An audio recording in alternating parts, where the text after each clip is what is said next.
یہ وہ عشق بھری داستان ہے جس کو جتنا پڑھیں ایمان تازہ ہوتا ہے۔ کس انداز میں یہ سفر ہوا، ذرا سوچیں کہ نبی پاک نے جب یہ محسوس کیا کہ مکے میں رہنا مشکل ہو گیا ہے تو صحابہ کرام کو یہ اجازت دی کہ تھوڑے تھوڑے کر کے مدینے پہنچ جائیں، کیونکہ مدینے سے بڑی خوشگوار ہوا آتی تھی، مدینے سے بڑی اچھی خبریں آتی تھیں، لوگ ادھر مسلمان ہو رہے تھے، لوگ ادھر ویلکم کر رہے تھے، مکے والے راستے تنگ کر رہے تھے، تکلیف پہنچا رہے تھے۔ حالانکہ یاد رہے یہ نبی پاک کا شہر وہ تھا، آقا کی ولادت یہاں ہوئی۔ لائف کے 53 ایئرز آؤٹ آف 63 ایئرز نبی پاک نے مکے میں گزارے تھے، مگر اب رہنا مشکل ہو گیا۔ صحابہ کو کہا آپ چلے جائیں۔ سیدنا ابوبکر صدیق باقی تھے، نبی پاک باقی تھے، اور آقا نے صدیق اکبر رضی اللہ تعالیٰ عنہ کو اپنے ساتھ چلنے کی دعوت دی۔ بی بی عائشہ فرماتی ہیں اس دن میرے بابا بہت روئے، اور پہلی بار مجھے پتا چلا کہ کوئی خوشی کے مارے بھی روتا ہے، کیونکہ نبی پاک نے جب یہ اجازت دی کہ ابوبکر تم میرے ساتھ ہجرت کرو گے تو آپ نے بڑے آنسو بہائے۔ جب غار ثور کی طرف جانے لگے تو صدیق اکبر رضی اللہ تعالیٰ کا اسٹائل بڑا ڈیفرنٹ تھا، کبھی آگے چلتے، کبھی رائٹ چلتے، کبھی لیفٹ پہ آ جاتے، کبھی پیچھے چلنے لگ جاتے۔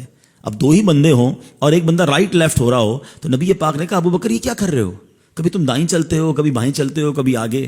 کہتے حضور جب میں خیال آتا ہے نا کہ آپ پر دشمن دائیں طرف سے حملہ کرے گا تو میں رائٹ آ جاتا ہوں، جب یہ خیال آتا ہے لیفٹ سے حملہ ہوگا میں لیفٹ ہو جاتا ہوں، حضور جب لگتا ہے سامنے فرنٹ سے اٹیک ہوگا میں آگے ہو جاتا ہوں، حضور جب خیال آتا ہے پیچھے سے میں پیچھے ہو جاتا ہوں۔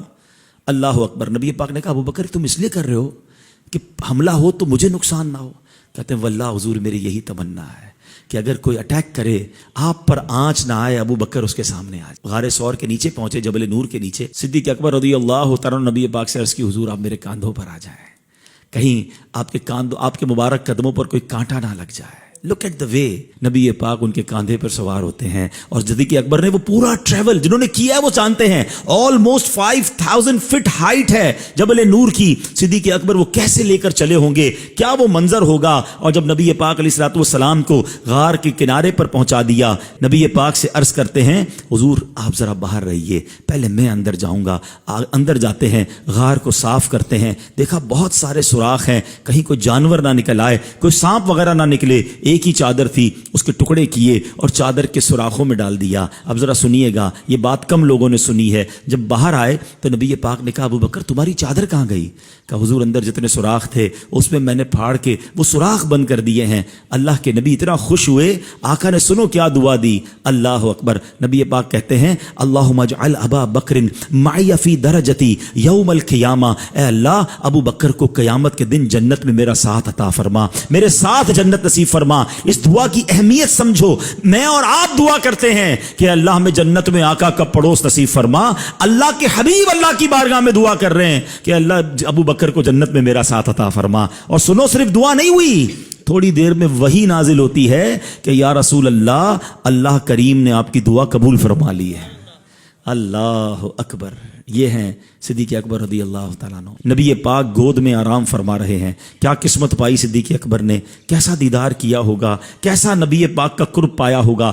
علماء کہتے ہیں جس وقت صدیق اکبر نبی پاک کی گود میں آرام کر رہے تھے نا، اس وقت وہ عبادت جو صدیق اکبر کر رہے تھے کائنات میں کوئی اور نہیں کر رہا تھا۔ ون اینڈ اونلی حضرت ابوبکر صدیق کو یہ مقام حاصل تھا۔ اچھا اب جب سانپ نے کاٹ لیا، عقل تو یہ کہتی ہے نبی یہ پاک کو جگا دیتے، عرض کر دیتے کہ حضور تھوڑا سا آپ تشریف لے جائیں، تھوڑا کھڑے ہو جائیں، میرے پیر پہ چوٹ لگ گئی ہے، سانپ نے کاٹ لیا ہے، اور حضور سے دعا بھی کروا لیتے۔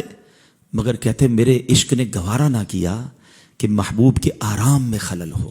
شریعت کہتی ہے جان بچانا فرض ہے۔ یہاں بہت باریک ایک مسئلہ آج سمجھ لیجئے، ٹھیک ہے؟ فرض پر عمل کرنا یہ سب سے اول ہوتا ہے۔ فرض کے لیے بہت ساری چیزیں چھوڑنے کی اجازت ہے، فرض پہلے، اور فرض معاف نہیں ہوتا، فرض ضروری ہوتا ہے۔ آپ نے نہیں جگایا نبی پاک کو، اگر آنسو نکلے آقا کے چہرے انور پر گرتے ہیں، نبی پاک کی آنکھ کھلتی ہے، کہا اے ابوبکر کیوں رو رہے ہو؟ کہا حضور سانپ نے کاٹ لیا ہے۔ سبحان اللہ، نبی پاک نے ایمرجنسی وارڈ کی طرف نہیں بھیجا، اپنا دعاب دہن نکالا، آپ کے انگوٹھے پر لگایا، سانپ کا زہر جو ہے اس کا اثر ختم ہو گیا۔ یہ فرض چھوڑ دیا، نبی پاک کو راضی کیا، نبی پاک کی اطاعت نہ چھوڑی، تو سکھا کیا گئے؟ اعلیٰ حضرت کہتے ہیں صدیق بلکہ غار میں جان ان پہ دے چکے، وہ تو جان دے چکے تھے نا، اور حفظ جان جان فروز غرر کی ہے، اور جان بچانا تو سب سے اہم فرض ہے۔